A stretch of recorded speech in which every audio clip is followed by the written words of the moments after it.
Hola a todos queridos amigos, oyentes y seguidores y muy bienvenidos a un nuevo episodio de Historia en Podcast, episodio ya 144 o 54 de esta sexta temporada On Demand, en donde ustedes son los que verdaderamente proponen los temas y arman todos aquellos encuentros con la historia que vamos desarrollando aquí en Historia en Podcast, un podcast de divulgación histórica totalmente gratuito, disponible en todas las plataformas que se escucha ya en más de 100 países del mundo. Así que muchísimas gracias por estar ahí del otro lado una vez más y en este caso para desarrollar el cuarto episodio de esta miniserie en donde hablamos de descolonización, ¿sí? Primero en términos generales, luego en Asia, particularmente en el tercer episodio hablamos de África y ahora veremos lo que sucedió y lamentablemente debemos decir sigue sucediendo en Medio Oriente. Digo, un episodio que ha sido planeado ya, quienes me vienen escuchando, desde hace más de un mes atrás y que justo ahora en este momento de grabarlo en octubre del año 2023, no sé ustedes cuándo escucharán este episodio, está sucediendo realmente una de las oleadas conflictivas más grandes en la historia de esta relación en Medio Oriente, particularmente entre Israel y Palestina. Así que nos vamos a meter en la historia sin duda alguna de una de las zonas más conflictivas del mundo, incluso en la actualidad. ¿Sí? Todo lo que está sucediendo hoy nomás entre Israel y Palestina va a estar directamente anclado a lo que desarrollaremos en este episodio. Así que vamos a tratar de mantener la distancia, los juicios de valor, el análisis crítico siempre, es un desafío para cualquier historiador, para cualquier divulgador. Trataremos de estar a la altura, aun cuando la crudeza de los hechos conmueven a todo el mundo, ¿no? Así que abróchense los cinturones que largamos nomás, empezamos. Y para empezar,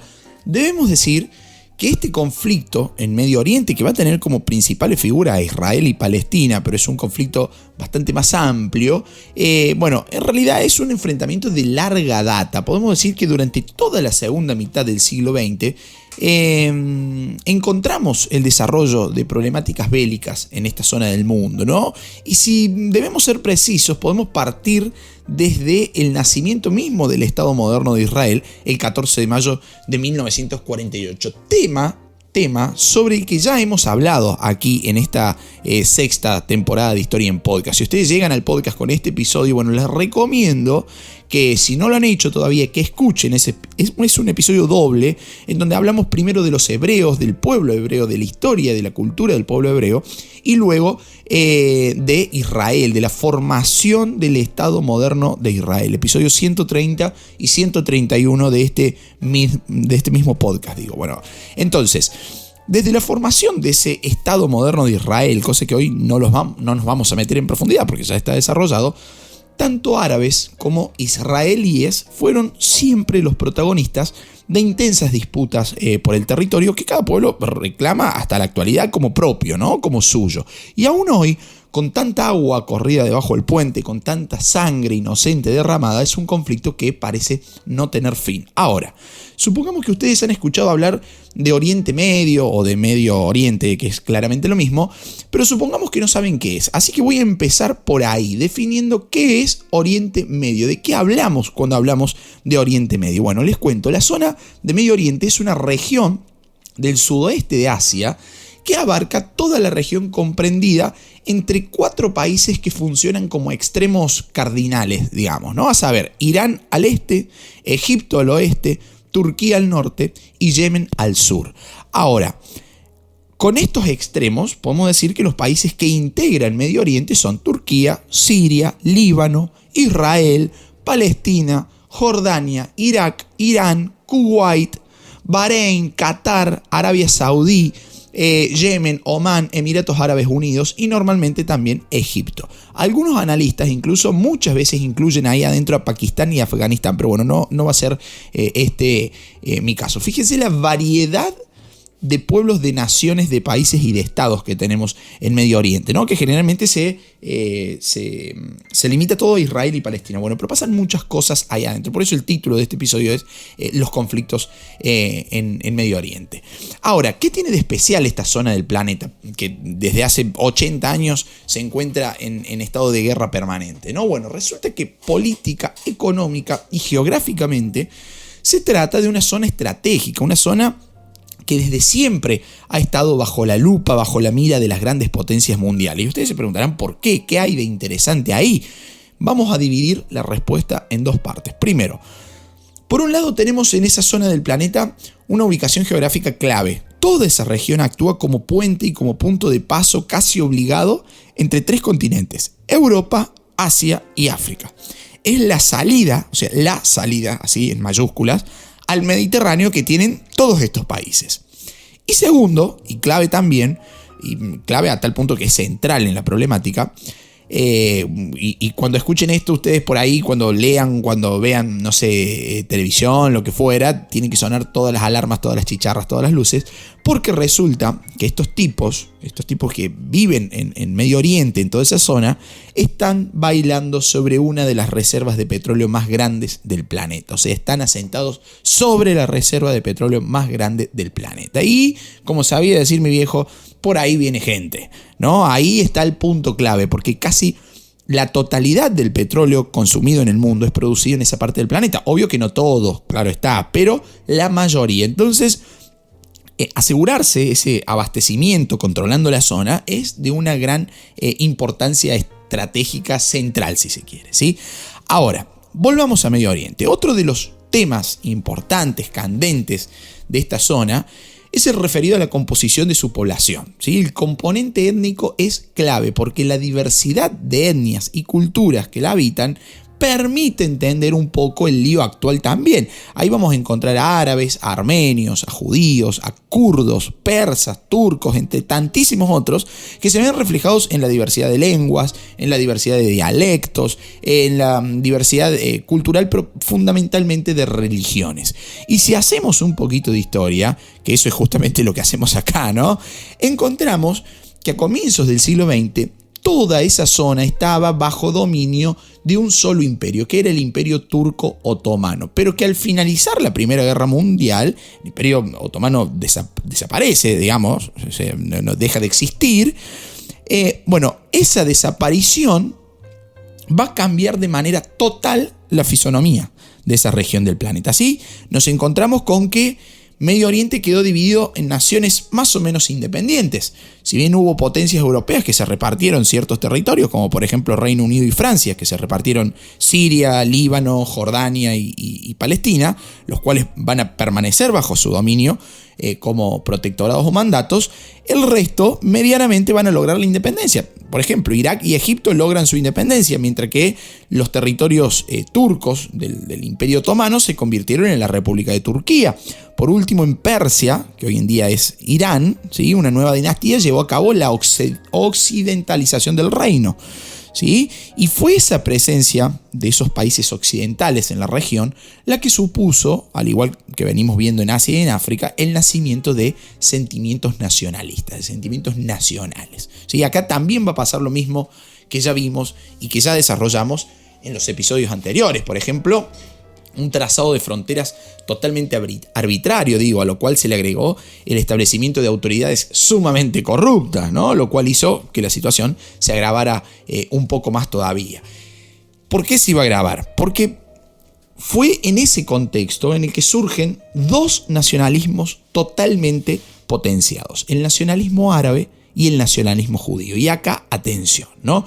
El nacionalismo árabe estaba y está hasta el día de hoy basado en una identidad religiosa y cultural sumamente fuerte, que tiene el objetivo y que persigue el objetivo de construir un gran Estado independiente. Y el nacionalismo judío, por su parte, buscaba la creación de un Estado propio, un Estado judío, ¿sí?, para los israelitas en esa zona del mundo que la consideraban como su tierra prometida, como la famosa tierra de Canaán que le había sido revelada a Abraham, ¿no? Este profeta del cual parten justamente estas religiones monoteístas o religiones abrahámicas, ¿sí? El cual ya hemos desarrollado cuando hablamos en el episodio de Hebreos.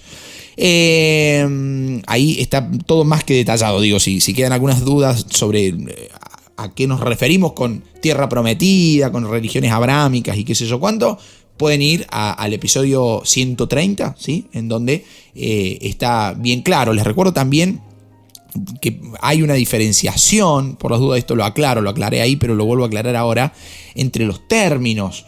¿Sí? Una diferenciación. Yo recién dije que el pueblo judío buscaba la creación de un estado propio para los israelitas. Bueno, ahí hay también una diferencia en los términos. No es lo mismo decir israelita que decir israelí.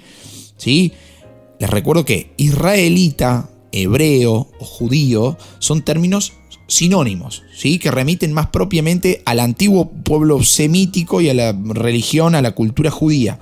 Diferentes, por ejemplo, el término israelí, que es más adecuado para usar en alusión al moderno Estado de Israel, ¿sí? Así que, bueno, aclarado eso, este va a ser el nacionalismo, este nacionalismo judío, digo, el que se va a ver plasmado en un movimiento político que se llamó sionismo y que desde sus inicios entró en conflicto con el afán árabe de establecer un Estado en el mismo territorio, ¿no? Ahí rescatamos la figura de Theodor Herzl, el principal ideólogo del movimiento sionista a finales del siglo XIX, que siendo víctima del antisemitismo que reinaba en Europa por esos años, postuló que el pueblo judío solo se iba a aceptar como tal una vez que se estableciera como un Estado. ¿Sí? Ese es el precepto del sionismo. Obviamente los postulados ideológicos de Herzl tuvieron gran repercusión entre las comunidades judías que vieron justamente en el sionismo una posibilidad real de retornar a su patria ancestral, ¿no? a esta tierra prometida que les decía recién. Y así van a iniciar diversas olas inmigratorias provenientes de Europa, en su mayoría de Europa Oriental, que fueron aumentando considerablemente el número de judíos en Palestina. Ahora, ¿qué era Palestina en esos momentos, a inicios del siglo XX, cuando el sionismo proponía crear ahí un Estado? Bueno, debemos decir que la Palestina que entonces existía poco y nada tenía que ver con la actual, ¿sí? Era un desierto casi absoluto y formaba parte del Imperio Otomano, ¿sí? Diversos viajeros van a dejar constancia de eso a lo largo de siglos, ¿no? Una tierra casi abandonada. Y acá hay que agregar algo, un punto no menor, que es la continuidad de la vida judía en esa zona.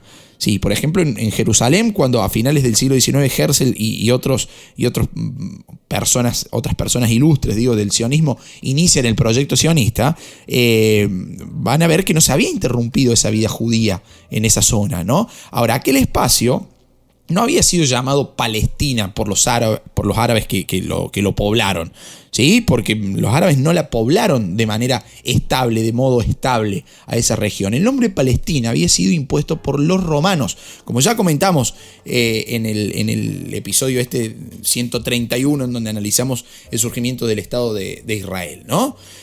Va a ser una zona del Imperio Romano que va a ser bautizada como Palestina, sobre todo por decisión del emperador Adriano. Para ellos, para los romanos, se trataba de un distrito de la provincia de Siria.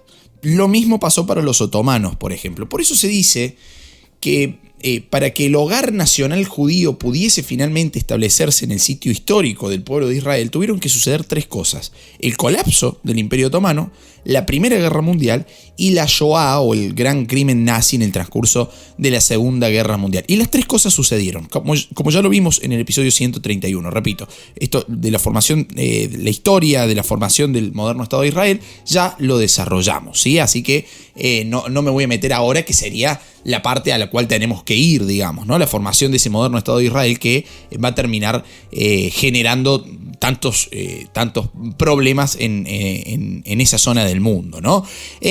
Bueno, y ese sentimiento nacionalista judío, ese sionismo, parecía estar logrando su cometido, ¿no? Y para eso va a entrar en conflicto con los árabes, que también se habían establecido en la región y querían formar ahí su propio Estado, ¿no? Y esa situación va a provocar violentos enfrentamientos entre ambas comunidades, hasta llegar, por ejemplo, al año 1936, cuando los dirigentes árabes en Palestina van a convocar una huelga general que terminó en ataques a vecindarios judíos, por ejemplo, ¿sí? Haciéndose eco de esta realidad, los británicos van a crear en ese año la famosa Comisión Peel para discutir, para analizar toda la situación que se estaba viviendo en esa zona del mundo, y meses más tarde van a alargar un informe en el que proponían como solución el fin del mandato británico en esa región y la división del territorio en dos estados, uno judío y otro árabe.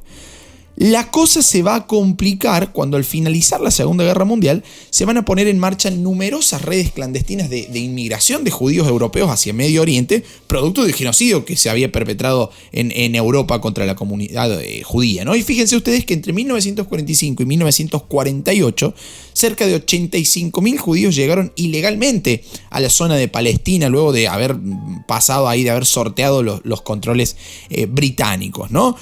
Paralelamente, se hacía cada vez más fuerte el afán del pueblo judío de establecerse en territorios palestinos. Entonces surge un problema denominado la cuestión palestina, así muy entre comillas, ¿no? ¿Qué sucede ahí? Las poblaciones de origen árabe reclamaban el fin del mandato británico y también reclamaban un freno a ese aluvión inmigratorio judío. Recuerden que estamos hablando de dos nacionalismos totalmente diferentes, el nacionalismo judío y el nacionalismo árabe. Bueno, los árabes decían basta con este aluvión inmigratorio judío. Y por su parte los judíos reivindicaban el territorio como propio, ¿no? Como ancestralmente propio. En el año 1947 la ONU, por mayoría de votación, va a decidir la partición de Palestina en dos estados, uno judío y otro árabe, ¿sí? Esa partición suponía asignar alrededor de un 55% del total del territorio al estado judío y el 45% restante al estado árabe, digamos, ¿no? Además, Jerusalén, como otros tantos lugares santos, ¿sí?, iban a quedar bajo administración internacional, porque eran lugares sagrados para varias religiones, digamos, ¿no? Fue así entonces que el Estado judío, tanto el Estado judío como el árabe, iban a quedar divididos en franjas, ¿sí? Franjas, una terminología que se usa mucho para esa región, ¿no? Franjas, lo cual desde el punto de vista de quienes criticaron el plan de la ONU, eran puntos que iban a hacer dificultosa la defensa del territorio y además también iban a hacer dificultosa la posibilidad real de crear un Estado ahí, en esa zona. Asimismo, aunque con algunas críticas, los judíos van a aprobar la resolución de la ONU, mientras que los líderes árabes se van a oponer a un plan que aseguraba la creación de un Estado judío en un territorio que era considerado como propio por los árabes. Y acá pasa algo loco, porque ahí va a aparecer la famosa Liga Árabe, una alianza de 7 países, entre los que estaban Siria, Líbano, Transjordania, que hoy en día es llamada Jordania, Egipto, Yemen, Arabia Saudita e Irak, ¿sí? Y va a ser esa Liga Árabe la que amenazó con intervenciones armadas, con intervenciones militares para evitar la concreción del plan, es decir, la formación del Estado judío. Y no solo eso, sino que no fueron los únicos en oponerse a esta resolución, a este plan de la ONU, sino que encontramos ahí, por ejemplo, también al Reino Unido, que también se opuso, ya que consideraba que se reducía su influencia en la zona al conceder territorios al mandato internacional, cosa que antes era propio de una prioridad, digamos, del Reino Unido. Los Estados Unidos, si bien van a votar a favor de la resolución de la ONU, tampoco dieron apoyo militar para que se concretara el plan. Entonces, fíjense que ya hay algunas voces ahí que están irrumpiendo en esta zona y en el Medio Oriente y en esta zona del planeta, ¿no? Asimismo, pese a la firme oposición de los líderes palestinos árabes, el pueblo judío logró el control de toda el área asignada por la ONU. Y finalmente, en mayo de 1948, el líder David Ben Gurión proclamó la independencia del Estado de Israel y fue elegido como jefe provisional de ese naciente Estado. Pero ahí nomás, apenas unas horitas después, unas horitas más tarde de la formación del Estado moderno de Israel, el país fue atacado por ejércitos y por voluntarios que conformaban esa Liga Árabe que les decía recién. ¿Qué pasó ahí? Las fronteras de Israel fueron invadidas por países vecinos que se oponían a la existencia del Estado de Israel. Y al mismo tiempo, el secretario de la Liga Árabe informó a la ONU que la invasión se debía a que el objetivo árabe era crear un único Estado árabe en Palestina. Nada de Estado de Israel, nada de Estado judío.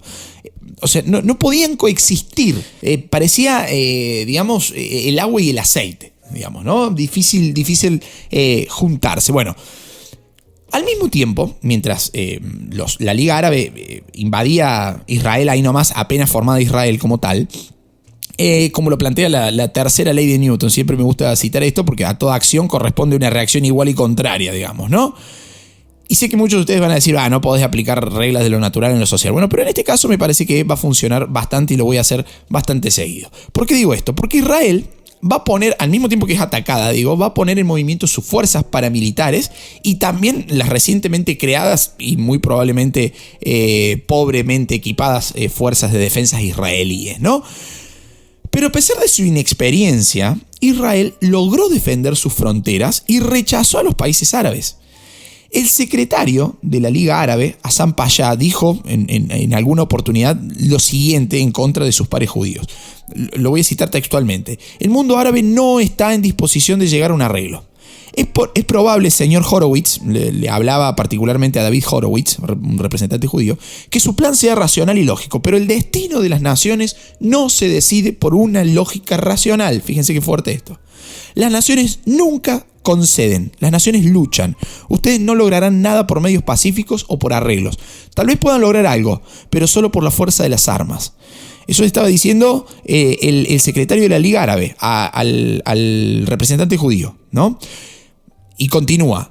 Nosotros intentaremos derrotarlos. No estoy seguro de que tendremos éxito, pero lo intentaremos. Pudimos expulsar a los cruzados, pero por otra parte perdimos España y Persia. Puede ser que perdamos Palestina, pero es demasiado tarde para soluciones pacíficas. Fíjense qué fuerte, ¿no? O sea, la guerra como el medio por el cual decidir cuestiones relacionadas a la política. Muy fuerte, sobre todo si hacemos una trayectoria del conflicto hasta la actualidad, hasta octubre del 2023, en donde estamos parados hoy, en donde hoy estoy grabando este episodio, ¿no? Bueno, asimismo, a comienzo del año 1949 van a cesar las hostilidades, al menos por un tiempo, tras firmarse acuerdos con Siria, con Líbano, con Egipto, con Transjordania, ¿sí? En esos acuerdos, unos acuerdos que fueron fogoneados por la ONU, se formaron y se fijaron nuevas fronteras para Israel que vio ampliado su territorio en aproximadamente un 20% respecto a la asignación anterior de la misma ONU, ¿sí? Adivinen ustedes qué pasó. Obviamente que esos acuerdos no significaron el camino hacia una paz duradera en la región, ¿no? Pero además de esa expansión de Israel, los territorios de Gaza van a quedar en manos de Egipto y los de Cisjordania bajo administración de Transjordania. Y fueron todos estos puntos los que imposibilitaron la concreción del previsto país árabe, ya que eran esos dos enclaves, digamos, en donde, según el plan de la ONU, se crearía el Estado palestino. Y como consecuencia de esta primera guerra árabe-israelí, ¿sí?, que duró 15 meses, tenemos primera guerra árabe-israelí, muchos palestinos perdieron sus posesiones, se vieron obligados a emigrar hacia otras zonas e incluso hacia otros países en calidad de refugiados. Pero al mismo tiempo, y algo que casi nunca se dice, es que alrededor de 200.000 palestinos quedaron en zona israelí y consiguieron la ciudadanía israelí, digamos, o sea, la ciudadanía que este nuevo país les otorgaba. Fue al finalizar esta guerra que Israel comenzó con la construcción de las instituciones del nuevo Estado. Por ejemplo, en 1949, se celebraron las primeras elecciones del país y Ben Gurión fue elegido como primer ministro. ¿Sí? Un cargo que antes tenía como provisional. Paso seguido se adoptaron los símbolos nacionales, el himno nacional, la bandera, el escudo. En 1950 Jerusalén fue proclamada como la capital del Estado, aunque era una resolución que solamente afectaba la parte oeste de la ciudad. ¿Sí? Jerusalén era un problema, ya que desde 1947 la ONU había resuelto que al ser una ciudad sagrada, tanto para el Islam como para el judaísmo y el cristianismo, debía permanecer bajo administración internacional, esto que les comentaba hace un ratito. Pero los árabes no aceptaron esa propuesta, entonces Jerusalén quedó dividida en dos partes, la parte occidental administrada por Israel y la parte oriental en manos de Jordania. Paso seguido, Israel rápidamente abrió sus puertas a la inmigración masiva, con lo que se originó un considerable crecimiento de su población. La mayoría de los inmigrantes provenía de las zonas que habían sobrevivido al genocidio nazi y también de judíos que residían en países árabes y que habían sido expulsados por sus gobiernos, digamos, ¿no? Estamos en una lucha nacionalista. Entonces, gracias a diversos aportes extranjeros y al propio desarrollo económico, van a empezar a ser construidas en Israel millones de viviendas, se van a ampliar las redes de comunicación, tanto rutas como ferrocarriles, como caminos, progresó la industria, se estableció una línea aérea nacional, incluso una marina comercial. ¿Sí? A fines de los años 50, por ejemplo, con más de 2 millones de habitantes, Israel cuadriplicó sus exportaciones y la expansión de la agricultura cambió absolutamente la fisonomía del país. ¿Sí? O sea, estamos hablando de un crecimiento masivo y consistente y además duradero de Israel. ¿Sí? Al mismo tiempo, ¿sí?, mientras todo esto sucedía, van a elegir al hebreo, al árabe y al inglés como lenguas oficiales, a la par de que se iba ampliando el sistema educativo nacional, la actividad cultural, la actividad artística. Ahí hay un caso muy interesante para analizar, que son los kibbutz. ¿Sí? Les cuento un poquito. Resulta que gran parte de la inmigración judía que estaba llegando al moderno Estado de Israel estaba compuesta por profesionales, por científicos, y eso obviamente supuso un gran cambio en la vida cultural y económica de la región. Y uno de los rasgos más distintivos de ese desarrollo económico fue la creación de los kibbutz. Ahora, ¿qué eran los kibbutz? Eran organizaciones, y son al día de hoy, organizaciones colectivas autosuficientes que suponen un grupo de gente que vivía en una comunidad administrada democrática e igualitariamente, trabajando por lo general la tierra para el cultivo. El objetivo que tiene el kibutz es doble. Por un lado, desarrollar la vida económica del país, y por el otro, crear una sociedad, si se quiere, equitativa. Fueron estos kibutz quienes además cumplieron un importante papel en la absorción de los inmigrantes, en la creación de nuevos asentamientos y también en las defensas de las fronteras.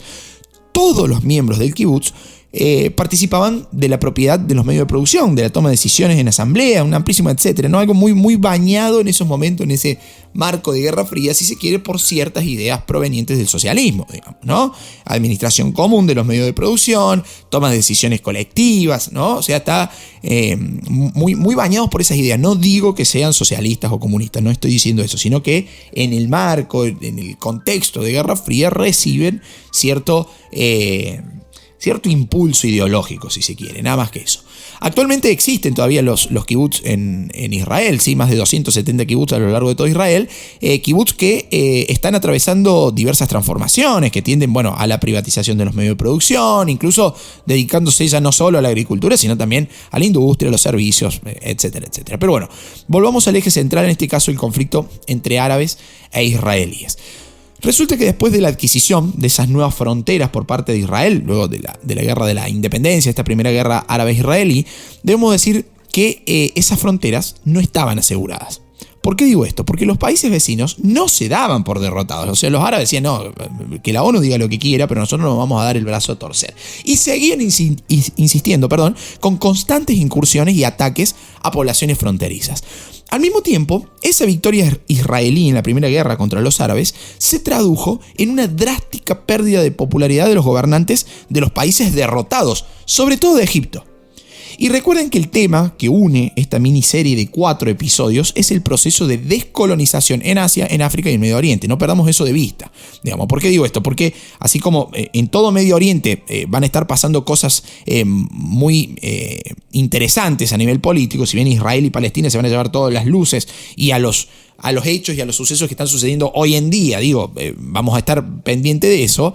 En el resto del mundo, del Medio Oriente, ¿sí? de esa zona del mundo, van a estar pasando cosas muy interesantes a nivel político. Y ese es el eje transversal que une a esta miniserie de 4 episodios. Por ejemplo, les digo, en el año 1952, tras este desprestigio posterior a la derrota en la primera guerra árabe-israelí, en Egipto se va a dar un golpe de Estado que llevó al poder al coronel Gamal Nasser.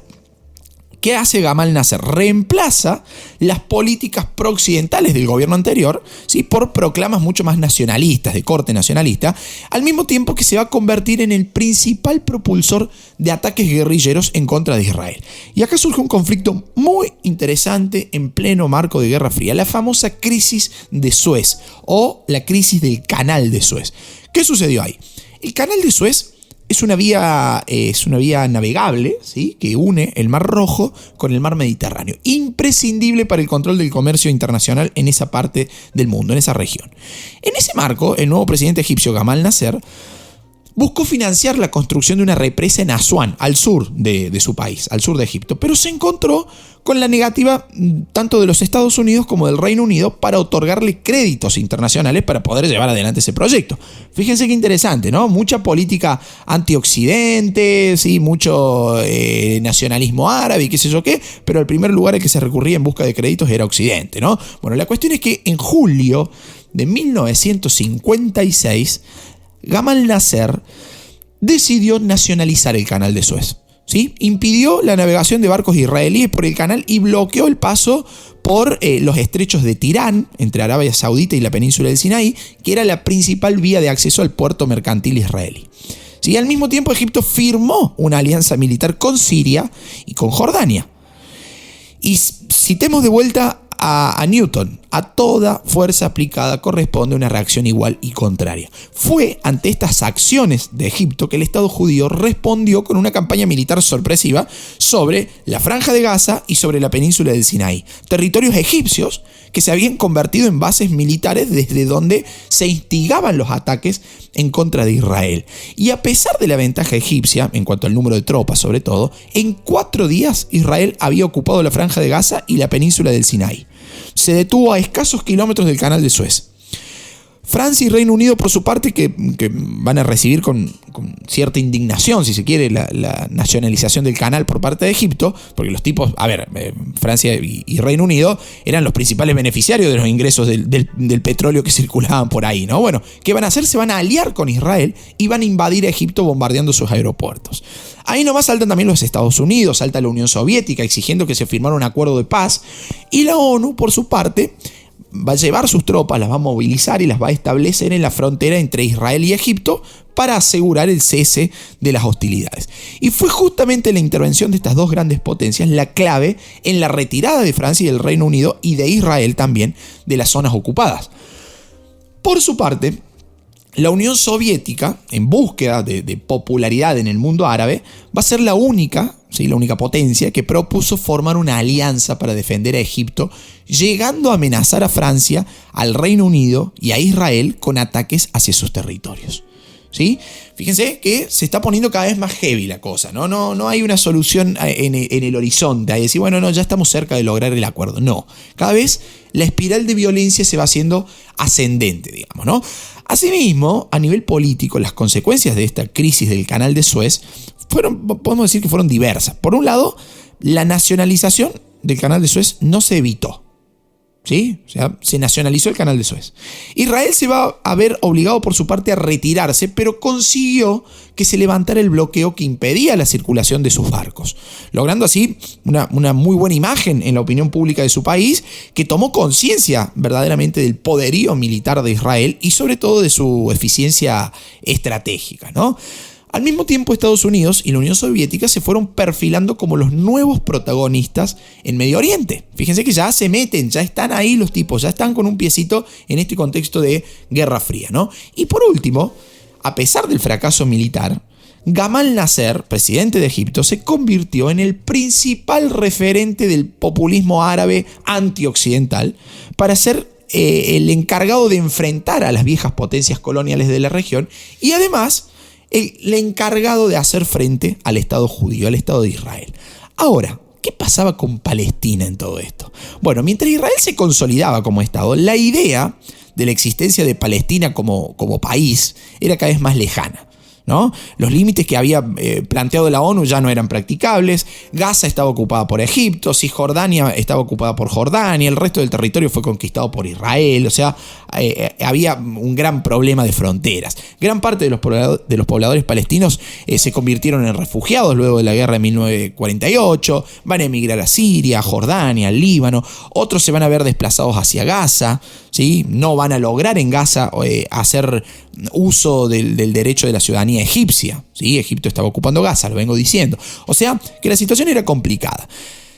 Las causas de ese masivo éxodo de palestinos durante la guerra de 1948, aunque ustedes no lo crean, están todavía al día de hoy sujetas a controversias. ¿Por qué migraron los palestinos? Bueno, hay controversias. Un grupo de historiadores postula que la principal causa fue el miedo producido en las poblaciones árabes a sufrir ataques por parte de la milicia israelí, razón por la cual habrían huido con la esperanza de retornar alguna vez cuando la guerra terminara, ¿no?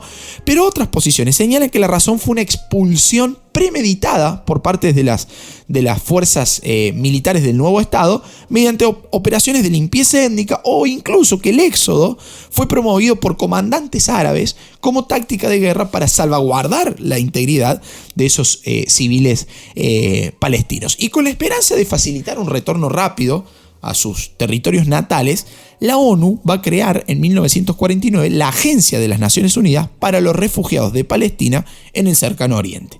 ¿Sí? Esta nueva agencia que tenía un campo de acción que lo sigue teniendo hasta el día de hoy, ¿no? Un objetivo claro que es la asistencia económica, social, educativa a estos refugiados palestinos, principalmente en Gaza, en Siria y en Líbano. Sin embargo, no se logró ese retorno masivo de los refugiados y sus condiciones de vida, además, en estos países anfitriones, se van a volver cada vez más precarias, ¿no?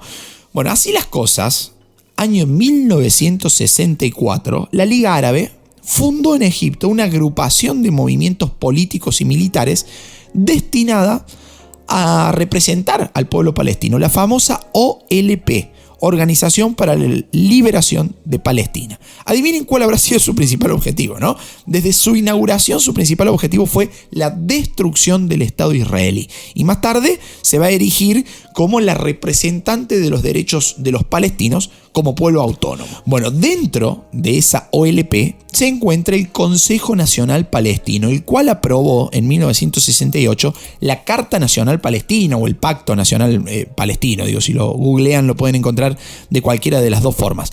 ¿Qué pasa con ese pacto, con esa Carta Nacional Palestina? Bueno, ahí se establece que Palestina, primero, es la patria del pueblo árabe palestino, es una parte indivisible de la patria árabe, el pueblo palestino es una parte integral de la nación árabe, con sus fronteras que conforman una unidad territorial indivisible, con conexiones históricas, espirituales y materiales indiscutibles, y con la lucha armada como el único modo de liberar Palestina. Así lo dice textualmente la Carta Nacional Palestina, este Pacto Nacional Palestino que se aprobó en el año 1968. Ahora, paralelamente a todo esto, la OLP se unió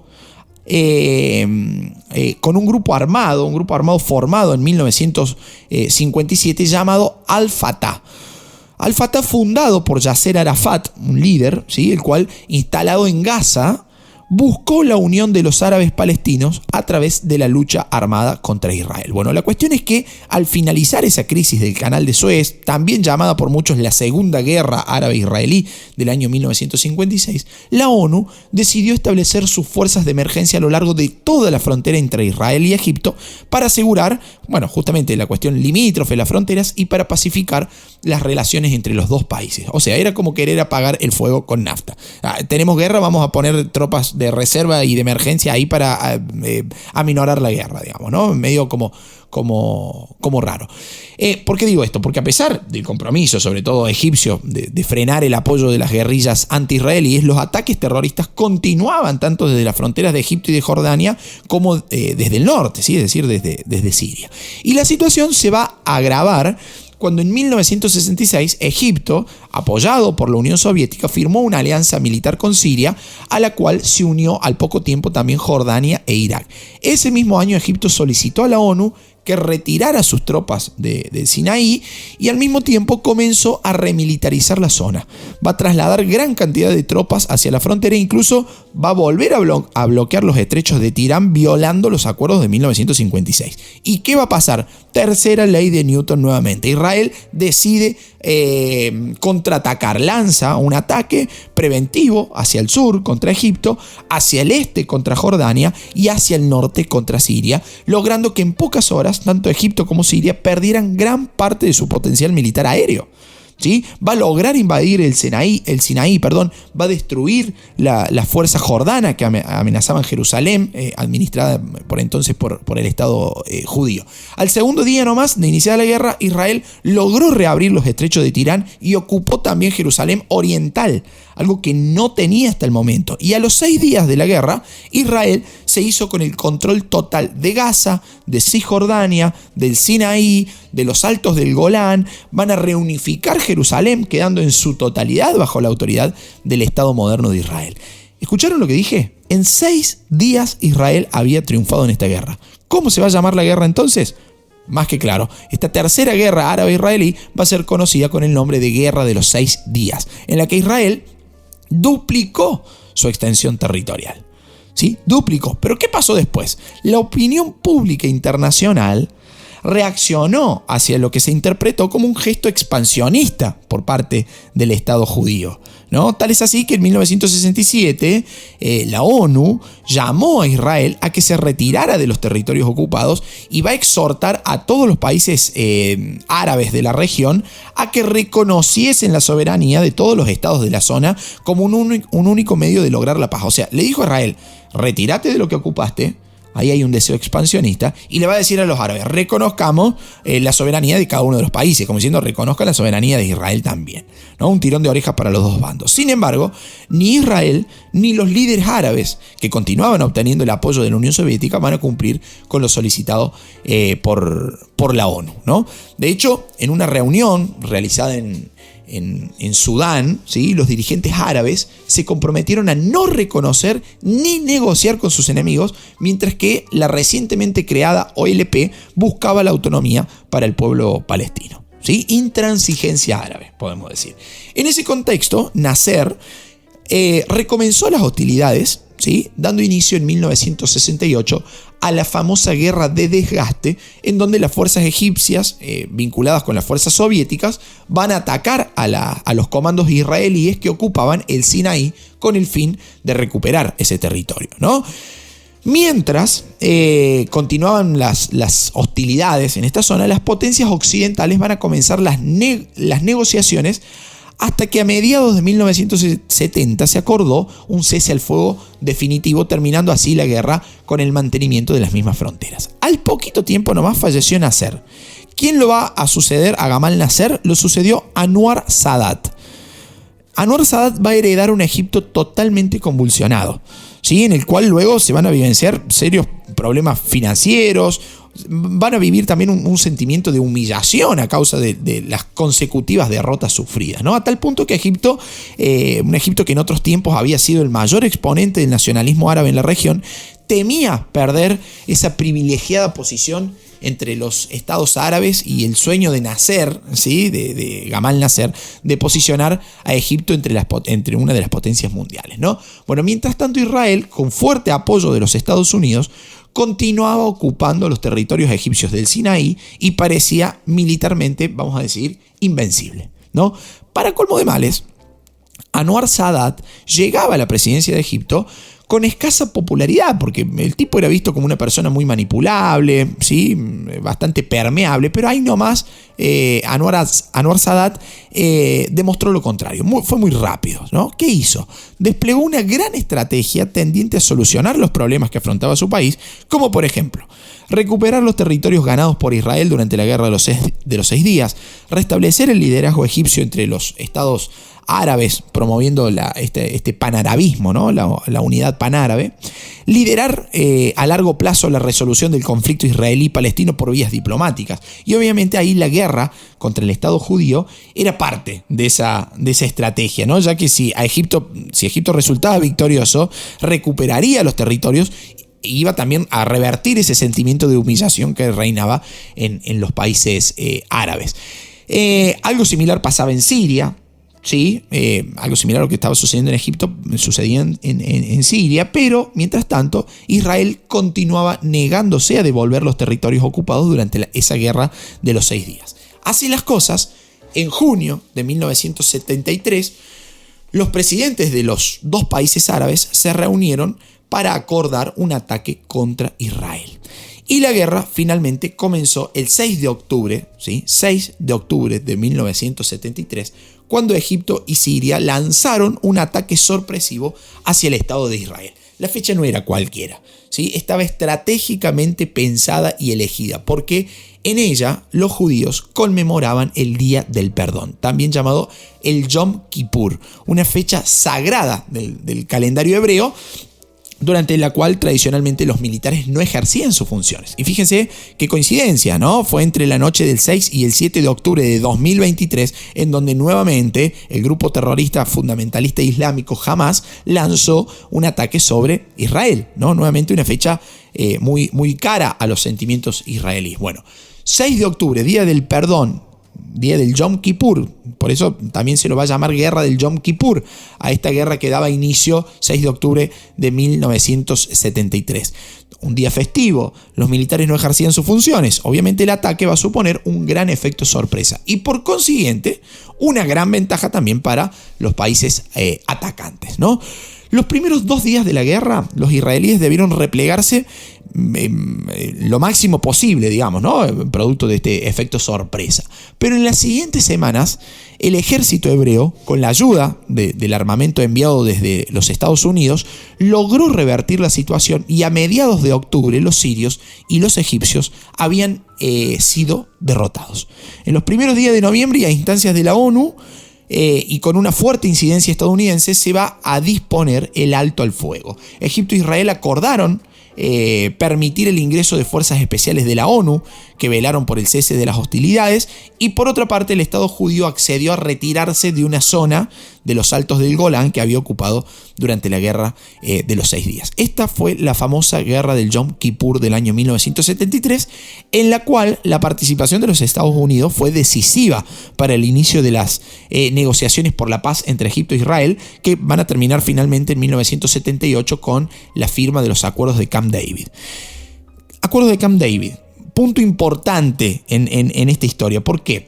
Porque van a significar, digamos, un punto trascendental en la historia en este conflicto entre Israel y Palestina. En esos acuerdos de Camp David, de los cuales van a participar dirigentes de Egipto, de Israel y de Estados Unidos, Israel se va a comprometer a abandonar el Sinaí, va a devolver dicho territorio a la soberanía egipcia, y por otra parte se establecía una fecha para tratar sobre los regímenes autónomos de Cisjordania y de la Franja de Gaza. Y por último, se decidió que el canal de Suez sería de libre circulación. Fíjense qué importante estos acuerdos de Camp David, ¿no? Pero la paz iba a durar poco, porque otra de las consecuencias de la firma de estos acuerdos fue el rechazo de gran parte del mundo árabe y su posterior fractura. ¿Por qué? Egipto va a ver esta guerra como una revancha a las anteriores derrotas que habían sufrido en manos israelíes, y va a favorecer así el acercamiento con los Estados Unidos y cierto distanciamiento de la Unión Soviética. Recordemos leer todo esto en clave Guerra Fría, ¿no? Como vengo diciendo, en la descolonización de Asia y en la descolonización de África también, ¿no? Ahora, ¿por qué de repente Egipto y su representante, su presidente, se van a sentar a negociar con tan buena predisposición? La causa está clarita. Egipto necesitaba de inversiones occidentales que le permitieran recuperar su economía, sumamente disminuida después de varias guerras con su vecino Estado de Israel, y sin duda una buena relación con los Estados Unidos podría ayudar a encontrar esas inversiones, esas ayudas financieras. Pero en contrapartida, la firma de estos tratados de Camp David, sumada al acercamiento de Egipto a Norteamérica, fue vista por el mundo árabe como una traición que le va a costar la muerte al propio Sadat, ¿no? Quien había recibido en 1978 nada más y nada menos que el Premio Nobel de la Paz junto a Menachem Begin, el primer ministro israelí con el cual habían acordado en Camp David, ¿no? En 1981, miembros de grupos egipcios nacionalistas opuestos a su política directamente lo asesinaron. Pero increíblemente esta guerra del Yom Kippur y sobre todo la decidida ayuda que los Estados Unidos le prestaron a Israel durante el conflicto también le trajo problemas al país norteamericano. Y ustedes se preguntarán por qué a Estados Unidos le va a traer problema la guerra del Yom Kippur y su participación. Les cuento, porque en octubre de 1973 los países árabes, exportadores de petróleo, dijeron: no le exportamos más petróleo a Estados Unidos.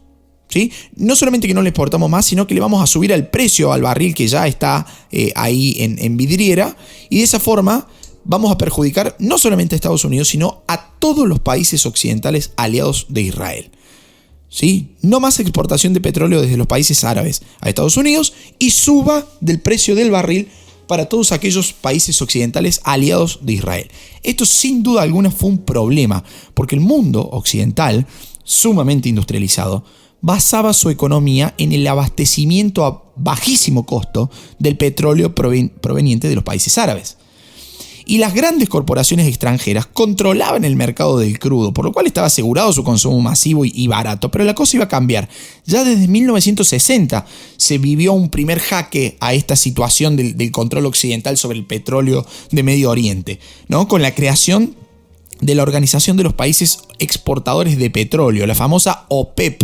¿Sí? El objetivo que tenía la OPEP era lograr un mayor control por parte de los gobiernos exportadores sobre la materia prima y establecer así precios más justos.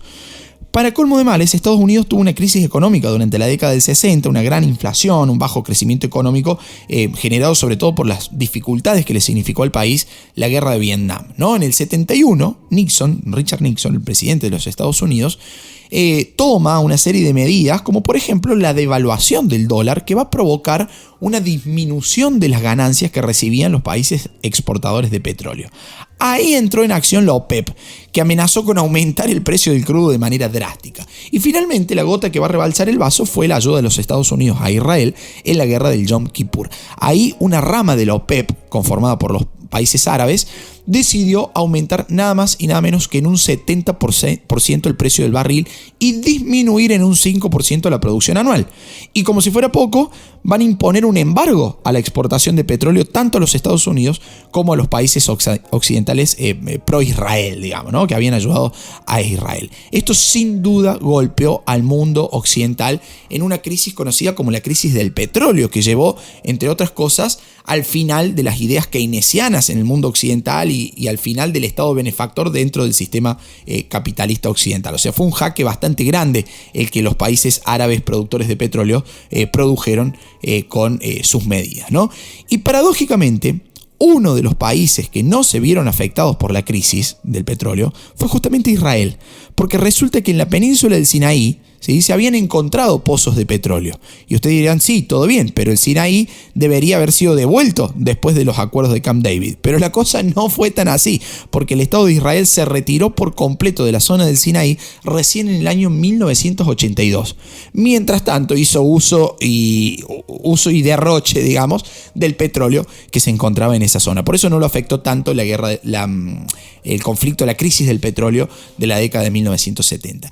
Y esto, lejos de permitir lograr una paz tan buscada, terminó generando en la opinión pública internacional dos líneas de posicionamiento: la pro-Israel y la pro-Palestina. Digamos, ¿no? Líneas que hasta el día de hoy se encuentran como paralelas, digamos, ¿no? Sin punto de contacto, sin posible solución a un conflicto que después de más de 80 años sigue dando que hablar, cargándose la vida de cientos y miles de civiles que solamente tuvieron la mala fortuna de nacer o de estar en países en donde el diálogo y el consenso mutuo no son vías de negociación.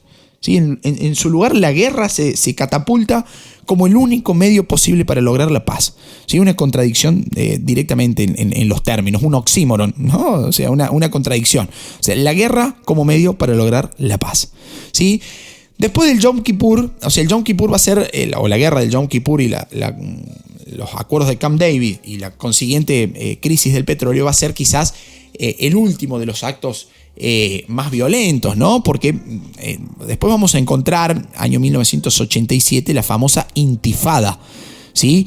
¿Qué va a pasar ahí? Ante los sucesivos fracasos bélicos, los palestinos se van a organizar dentro de los territorios ocupados y en 1987 va a estallar la primera intifada, un levantamiento popular, si se quiere, contra los israelíes.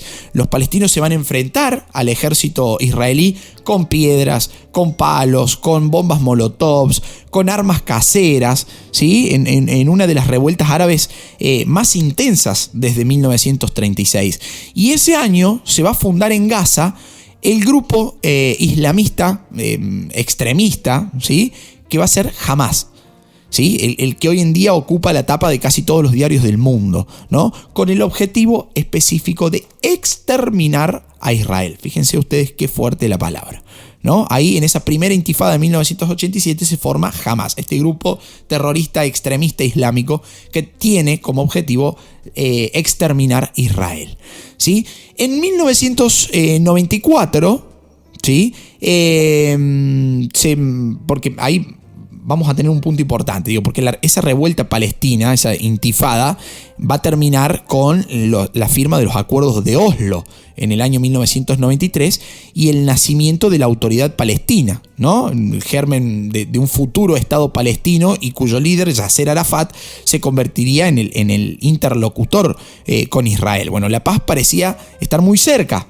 Ahí, ¿no? Después de esa primera intifada, los acuerdos de Oslo, el nacimiento de la autoridad palestina, la paz parecía estar cerca de lograrse, sobre todo cuando el 4 de mayo de 1994, el primer ministro israelí, Isaac Rabin, junto con Yasser Arafat, ¿sí?, palestino, ratificaban en el Cairo la puesta en marcha de la autonomía palestina, momento, digamos, que va a ser cumbre, parecía que ya se lograba la paz, año 1994, pero nada triunfó, digamos, la paz vuelve a fracasar.